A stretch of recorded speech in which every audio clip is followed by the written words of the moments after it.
Hi friends, எல்லாம் நல்லா இருக்கீங்களா? நெக்ஸ்ட் மந்த் புரட்டாசி ஸ்டார்ட் ஆக போகுது.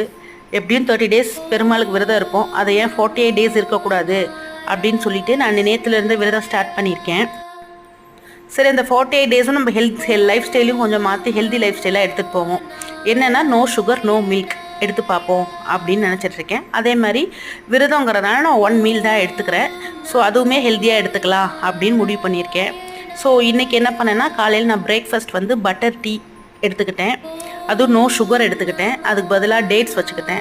ரெண்டாவது லன்ச் வந்து எல்லாமே 1 மீலுங்கிறதுனால அடை நல்லா கீரையெல்லாம் போட்டு, அப்புறம் ப்ரோட்டீனுக்கு இப்போ பன்னீரும் பீனட் சட்னி எடுத்துக்கிட்டேன். ஸோ ஃபாஸ்டிங் இருக்கிறதுனால என்னோடய வேண்டுதலுக்கு காசு வந்து மஞ்சத்தூளியில் முடிஞ்சு வச்சுக்கிட்டேன். அதுக்கப்புறம் எனக்கு தெரிஞ்ச ஸ்லோகம் ப்ரேயர்ஸ் வந்து கொஞ்சம் படிச்சுட்டு 108 தடவை ஓம் நமோ நாராயணா எழுதி இன்னைக்கு டேவை கம்ப்ளீட்டாக ஃபஸ்ட் டேவை சக்ஸஸ்ஃபுல்லாக